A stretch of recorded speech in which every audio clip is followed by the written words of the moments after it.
Hello, fellow Rebel Capitalists. Hope you're well. So, I just stumbled upon some data that I found absolutely fascinating. And it's making me challenge my own framework and my own base case as to how 2025 plays out in terms of an economic contraction, economic growth in the United States. So I wanted to quickly share that with you guys as soon as I could, just go live here. And most of you know from watching my videos that one of the things I really pay attention to is something called a near-term forward spread. Now, in doing so, I usually go to this website called neartermforwardspread.com. And one of the main reasons I watch this is because the Fed themselves admit this is the spread as far as these esoteric interest rate spreads they watch the most, and it has the most predictive ability, the most predictive power. So let's go over here and look at what the near term forward spread is doing right now. And we can see, I like that moving average. Let's leave it there. So it's still inverted. It has not yet uninverted. And when this thing uninverts, you know you got a problem, or at least you have in the past. That's the stuff hitting the fan. But based on this 90-day moving average, we have not yet uninverted. You guys can see it there, Josh. Hopefully you can zoom in as much as you can. I'd move my little arrow, but then it's going to get all weird. So I wanted to check this out today to see where it was, what was doing. And I noticed this new link at the top of the website, perfectpredictors.com. Wow. Perfect predictor. Well, that's what I'm all about. A perfect recession indicator. So I wanted to go and see what was going on here. So, and by the way, Snyder talks about the near-term forward spread quite a bit, and he is not only a fan of it, but he's also a fan of the people that put this together. So, that being said, I give a little bit more weight as opposed to just some random person on TikTok or something like that had the perfect predictor, the perfect predictor index, and then they turned this into a website, perfectpredictor.com. So I wanted to see what was going on here. So I went ahead and clicked on the website. And here we go. It's very simple, straightforward, just like the near-term forward spread. Looks like a website from the late 1980s or 1990s, excuse me. And the first thing, it's just they've got a link to the white paper, which we'll go over here in a second.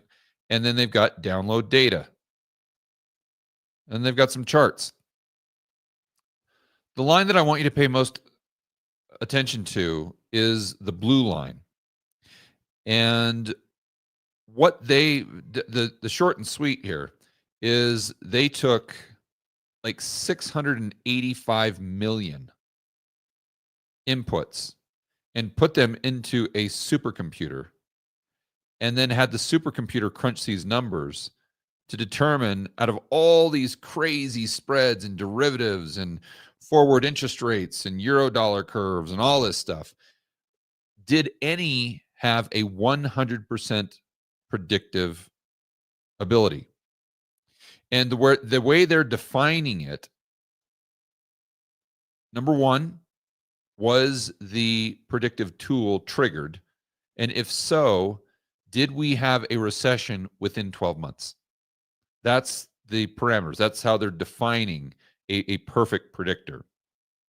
And then, of course, does it have 100% accuracy going all the way back to 1960?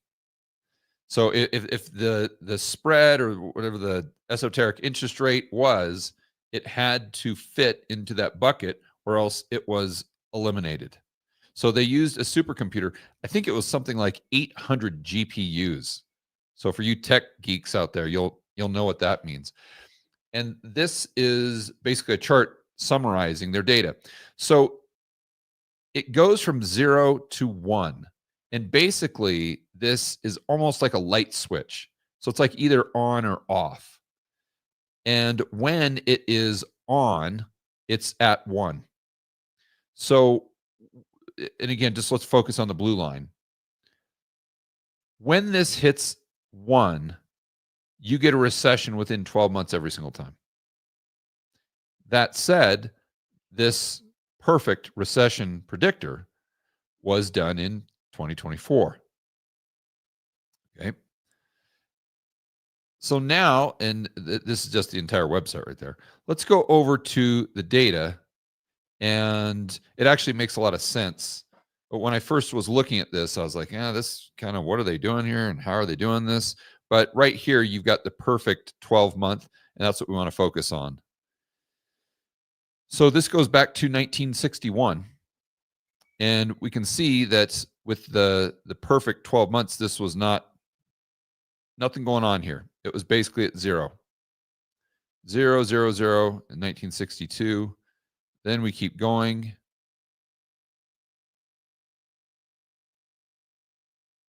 And it's going to get triggered here pretty soon.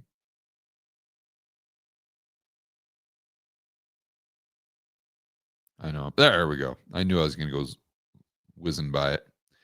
So now it's moving up. It moves up very quick. It's almost like a light switch going from 0 to 1, but it hasn't hit 1 yet. Notice right here, we're at 0.69. And this would have been December 16th, 1968. Then what we do is it rapidly goes up, and it is triggered. Well, this one didn't rapidly happen, but it is. Let's see here.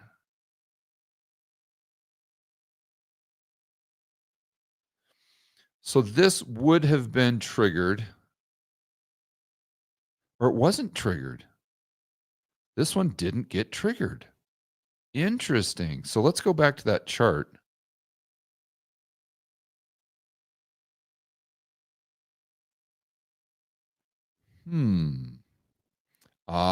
There it is right there. There it is right there. It didn't quite get triggered. We got to go a couple more months. And this is why they use a moving average. So that's one thing I didn't tell you. What they do is they took these indicators, these perfect indicators, and then they smoothed them out with I believe it's a 90-day moving average, something like that. And we'll get into the details here in a moment. And that's what gave them the 100% predictive ability. So let's go back to this. And I'm assuming that if we keep scrolling down here, we're going to hit it. Oh, there we go. It goes to 1. Yeah, sorry. So we go right here to 69, and we're at 1. So now it has been triggered. So what this tells us is within 12 months, we should have a recession. So we fast forward, and there we go. So we get the recession in 69 in December. You see, that's what this 1 indicates. So this is kind of how it works. This is basically the source data for the chart that we were looking at. So it's almost easier to look at this. And then it goes from 1 and it starts going back down. And then it goes down to 0 again. Now, this is while we're still in a recession. And then we're out of a recession and it's down to 0.9, but it's still down from 1. So that's how this thing works. And what they did is they basically, and then of course, it wasn't down at 0 too long here, because you can see the beginning of the 1970s. Then it went back down to 0 and 71. And then at the beginning of the 1970s, you guys know what happened around 74. I'm sure it gets triggered again if we keep scrolling, which boom, there you go. And it will go to 1 right here. And then oh, wow, that didn't take long. This one was, you went to recession within 1 month. That timing was really good on that one. It didn't take 6 months, didn't take 12 months, just 1 month before we went to recession. You guys can see right here. So this is how the indicator pretty much works. So the punchline, and you guys might have caught this earlier, is they did ironically, the perfect recession indicator in 2024. So let's fast forward to see what the most recent data shows us and where we are today. So it was triggered right here, we go to 1 in August of 2023. So isn't this incredible? When they actually did this report, it had been triggered. But just, let's just say 12 months after they come out with this report with the recession indicator that had a 100% accuracy, 100% accuracy, that when this thing got triggered within 12 months, you had a recession every single time, going back to the 1960s. But now, of course, once they release this 12 months later, their perfect predictive indicator is debunked. Now, I'm not saying this isn't powerful, very powerful stuff, but it hasn't played out. So something is broken. This is the conclusion you have to come to. Now, you guys know from watching my videos that I get very frustrated with people who have a model of, let's just say, interest rates or the dollar. I mean, this is the classic one, right? They have a model of the dollar that has been wrong over and over and over and over and over and over and over and over and over again. And they never re-examine the model. Never. It's just the model hasn't worked for 40 years. So it just hasn't happened yet. And I think that's the wrong approach. For me, if I have a model or a framework for the way economics works and it's proven inaccurate, I'm at the very least going to examine why. I'm not just going to bury my head in the sand and say, well, it just hasn't happened yet. Okay, well, why hasn't it happened? I want to understand this. And so, I mean, I did the exact same thing when I was on team dollar crash, if you will.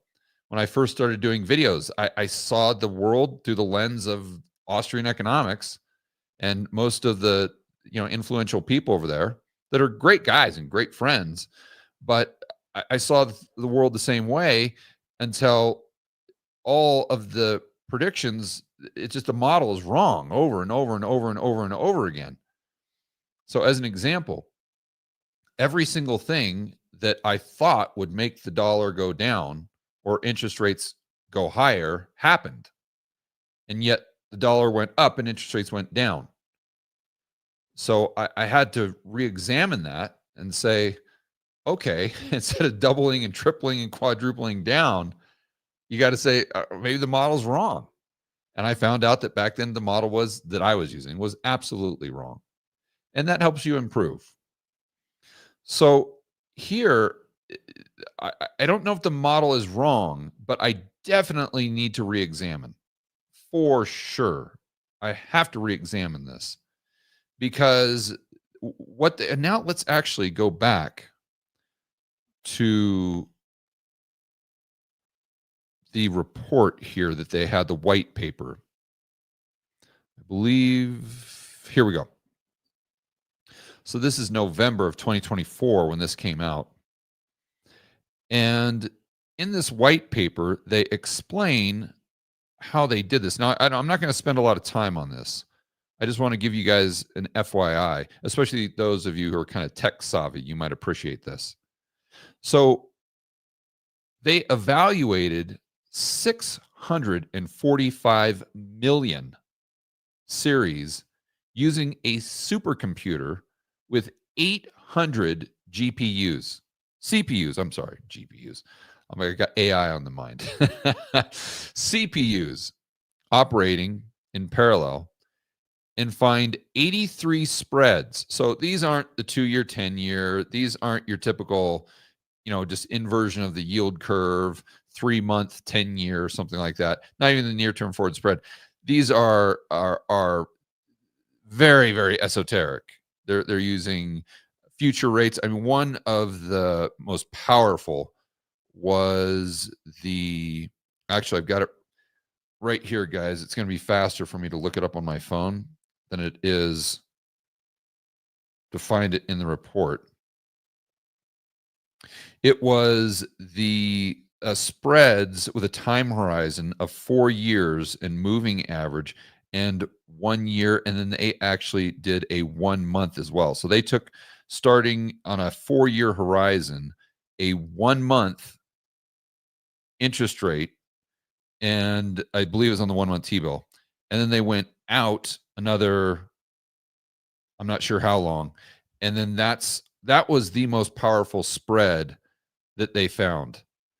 And it was with the, I believe it was the futures contract on the 1 month itself. So they took that out, let's say 2 years, 3 years, and then they tried to find where it first would invert, right? Meaning that the interest rate 3 years out on the futures contract for the 1 month T-bill would be lower than it is today, something like that.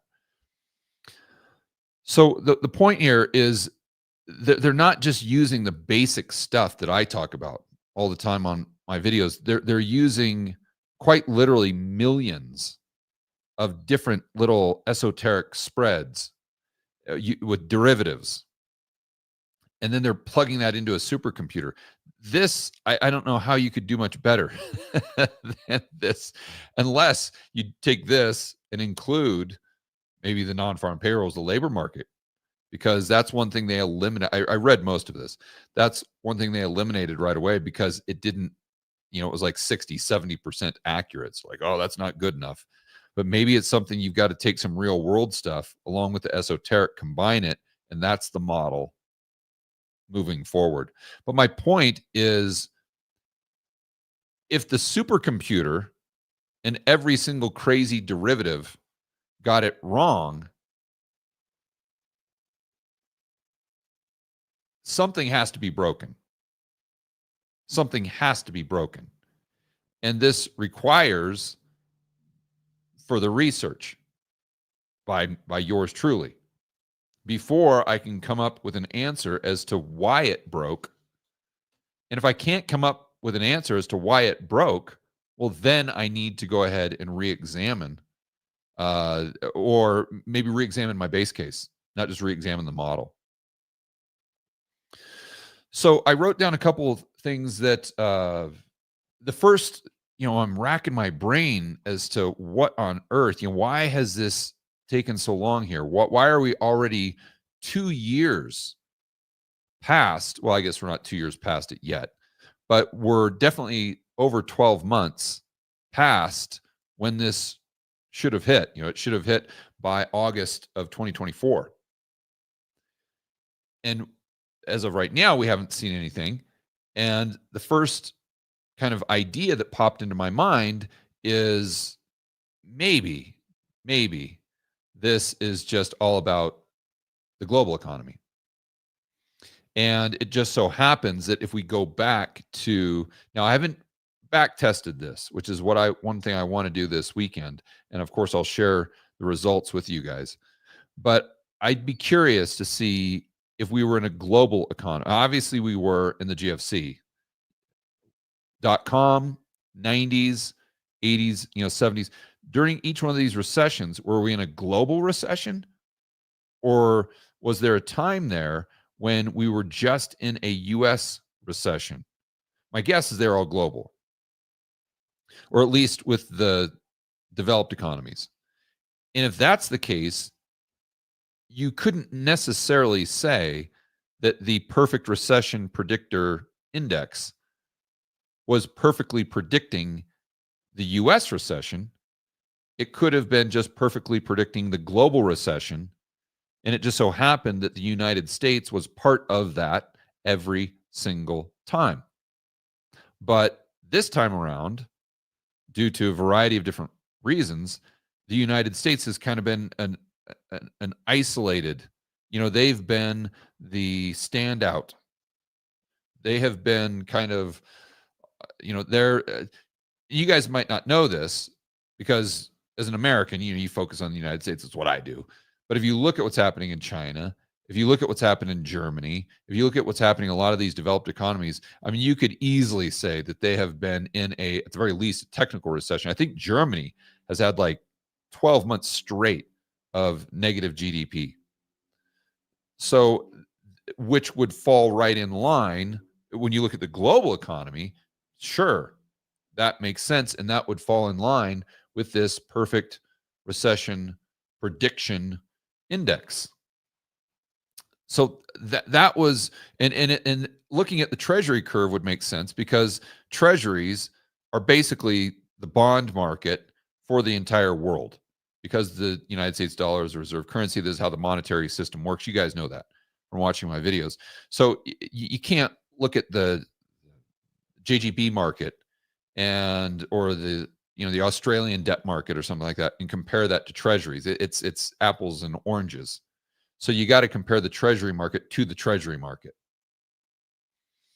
And since, like I said, it's the global kind of sovereign debt market, maybe that's what we're seeing. And the reason why these spreads got out of whack is because of the players in the monetary system making bets on the global economy, not just the United States economy.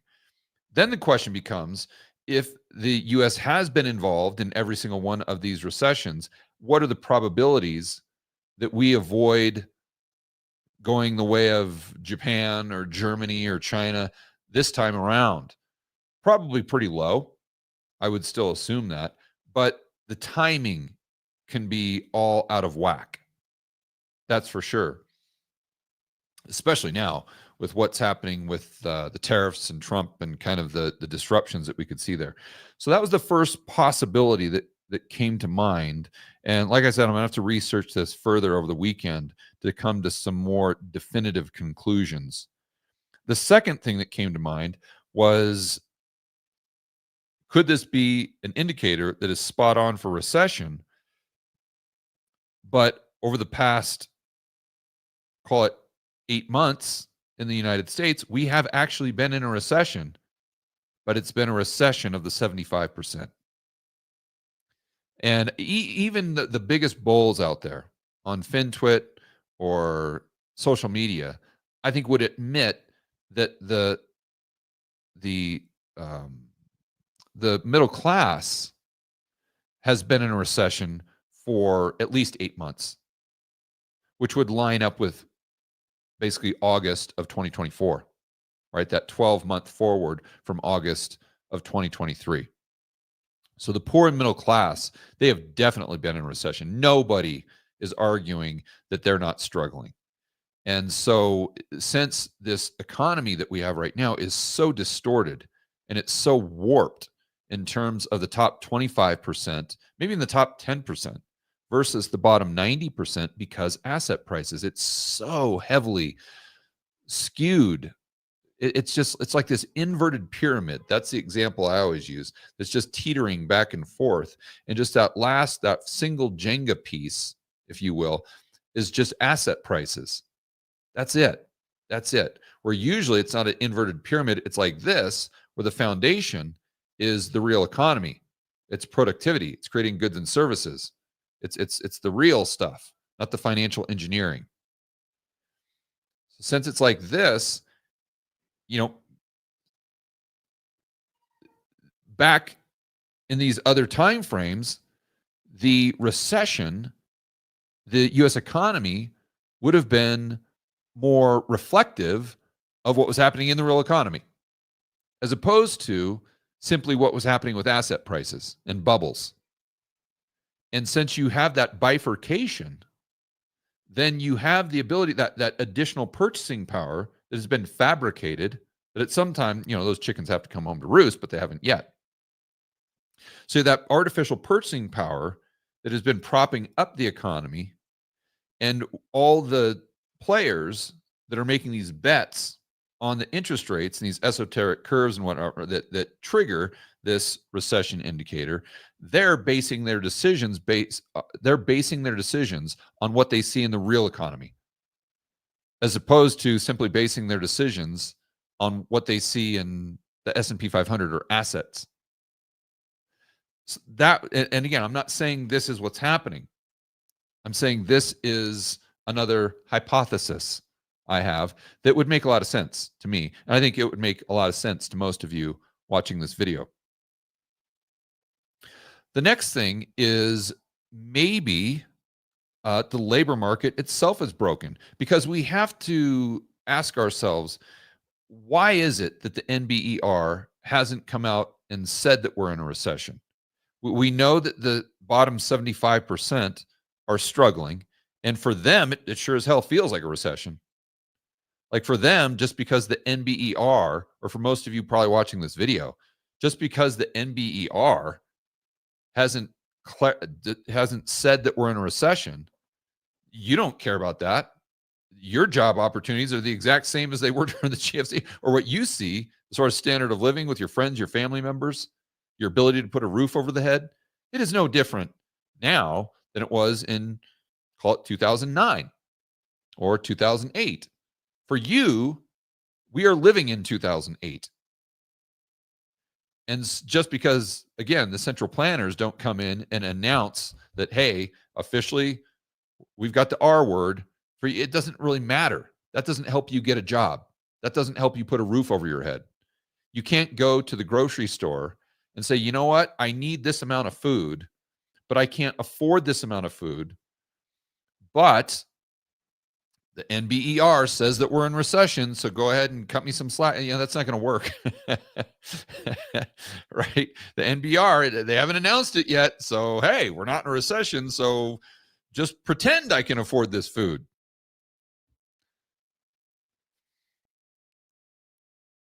So we've got two hypotheses, that's the right way to say it, where you've got, just to reiterate here, so we're all on the same page. Number one, this is telling us about the global economy, not necessarily specific to the US economy. Number two, it's talking about the economy from a standpoint of the real economy and the 75%, or maybe the 90%, as opposed to the financial economy, which is artificially propping up the numbers as far as GDP. Number three, we've got the labor market itself is just broken, and therefore we haven't seen this explosion in non-farm payrolls, which is what, and where I was going with that is the NBER needs that to, put the flag in the sand and say, yep, it's official. Like going back to 2022, you guys remember we had 2 quarters of negative GDP, which should have been a recession. But they said, oh, no. It's not a recession because we didn't have, negative non-farm payroll. We didn't have the unemployment rate spike, yada, yada, yada. But maybe it was a recession and the labor market numbers that we use are just completely broken. And it wouldn't be a shocker based on the fact that the central planners shut down the entire economy, the entire global economy, locked up everyone in a cage, destroyed global supply chains, gave out stimmies, said people didn't have to pay their rent, their mortgage, did all these crazy distortions to the economy. Would it be any surprise that the result of those distortions would be that the labor market data we have right now doesn't really reflect everything that's going on? Not my base case, but it wouldn't shock me. Another thing, my good buddy Mike Green always talks about the gig economy, and that could be skewing the non-farm payroll because or the initial claims as an example, because instead of making that initial claim, you're going to choose to go ahead and do DoorDash or Uber Eats, something like that, where back in the GFC, as you guys remember, we didn't have Uber. That was not an option to drive Uber. So if you lost your job, you had one option, and that was initial claims. You would have been picked up in the initial claims. So another thing that I wanted to touch on is pull up a chart here and go over non-farm payroll historically. And what you'll notice is pretty much, well, almost every single time we have a recession, we get negative non-farm payroll. even headline. So I did a video on this the other day where I went through the non-farm payrolls in 2007 and 2008, the headline, and we were absolutely negative. So you can barely see it right here, but that is going down. Now, you kind of eyeball this, and you see that this happens every single time, with the exception of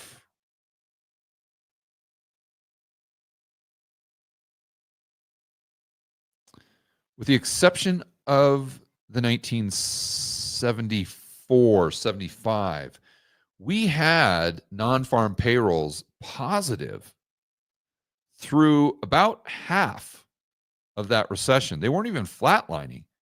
They were continuing to go up. So this is kind of the anomaly.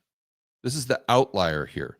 So could we possibly be seeing something like this now, where since the Fed started cutting rates or something like that, we have seen a decline in the non-farm payroll, but we haven't seen it go absolutely negative.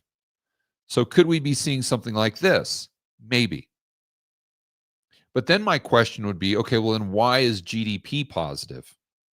Right? Because you need the negative GDP along with that softening in the labor market to have an official recession.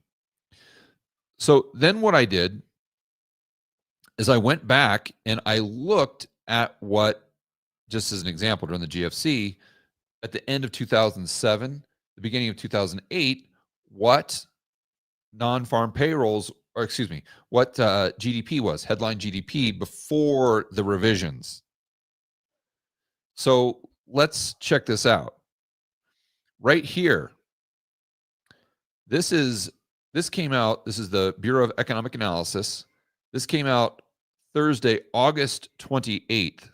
So the economy grew at an annual rate of 3.3% in the second quarter of 2008, compared with 0.9% in the first quarter. So these are their, I think, first round of revisions. I believe they revised them 3 times.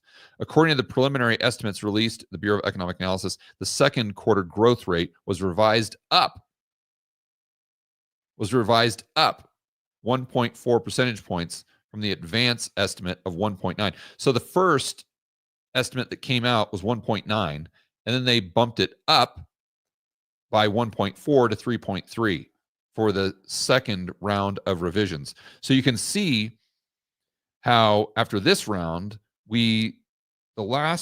so fourth quarter 2007 was slightly negative. The first quarter of 2008 was positive.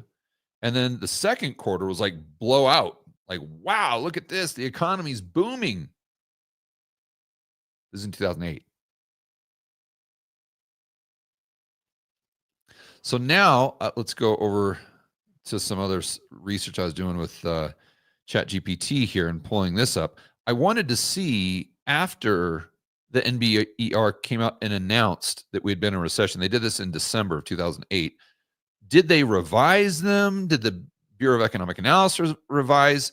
What happened there? Because we should have had, or it should have been a requirement, that we have negative GDP to trigger them saying that, yes, we had a recession starting in January 2008. So it looks like,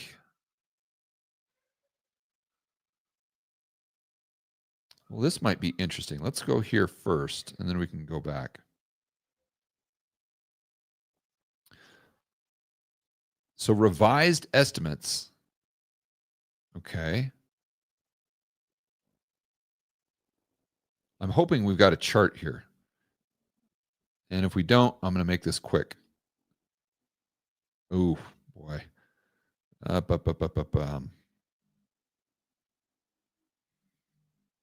Okay, this is going to take too long, guys. So let's go back and let's click on this. Here we go.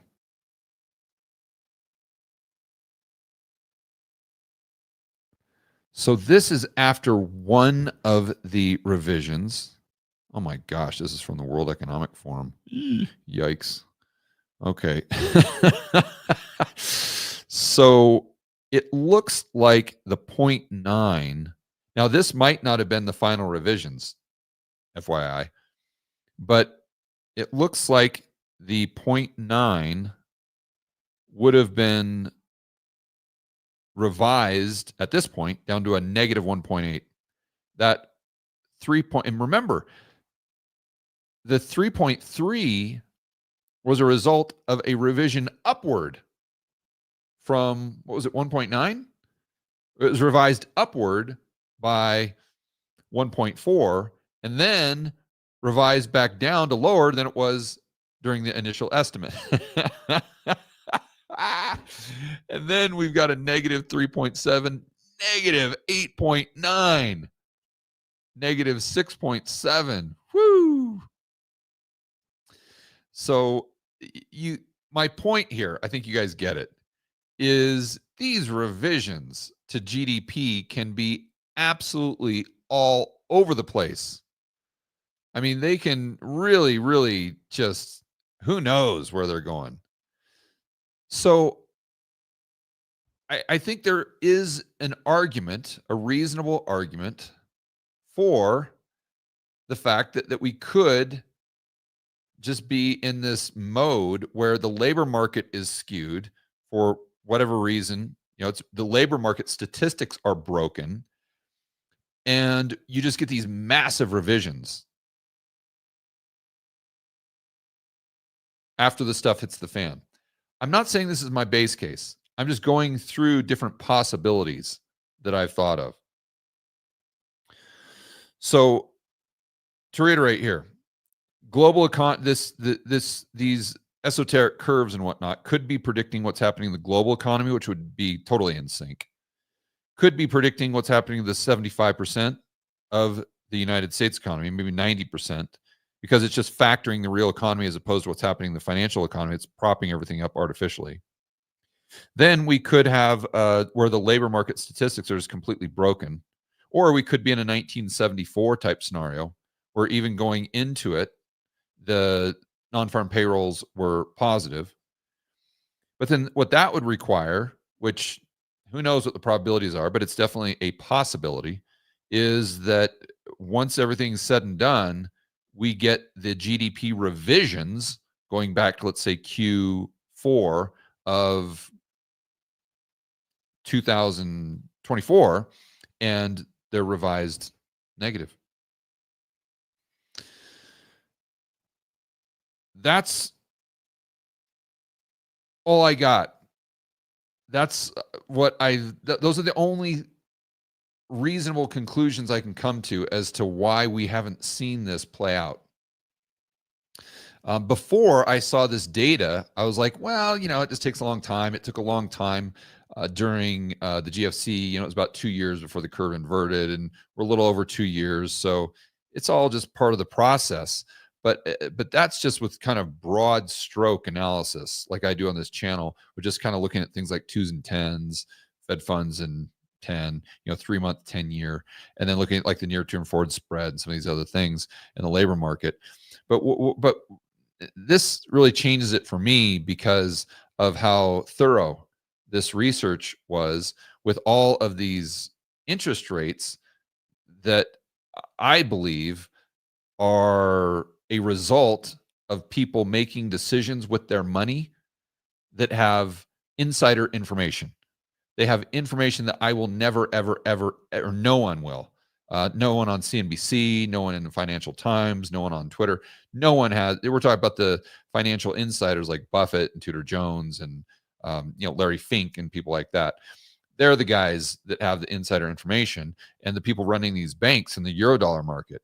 And they're the ones that are making the bets that invert these curves and trigger these recession indicators to begin with. Let's remember that the way these recession indicators get triggered, the way we go from 0 to 1 with this blue line, is not someone just like doing this.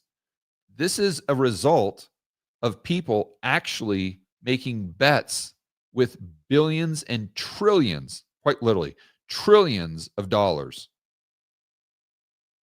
This is not just someone's opinion. This is not just someone ranting like me on YouTube. This is the only way this gets triggered is if people are making these bets with trillions of dollars. These insiders with intel that you and I will never be privy to are making bets with trillions of dollars. So this just doesn't happen out of this isn't a fluke. This isn't just someone saying that it should be here. This is as hard of data as you possibly can have, based on not what people are saying, but what people are actually doing with trillions and trillions of dollars. So that to me is the ultimate. We cannot get a better recession or any type of indicator than that.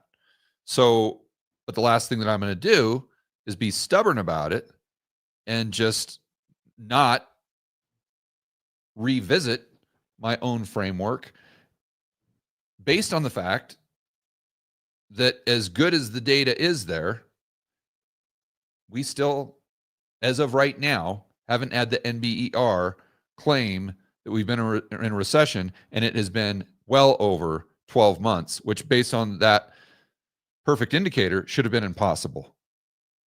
So for me, George Gammon, that makes me go back to the drawing board and say, what did my model miss?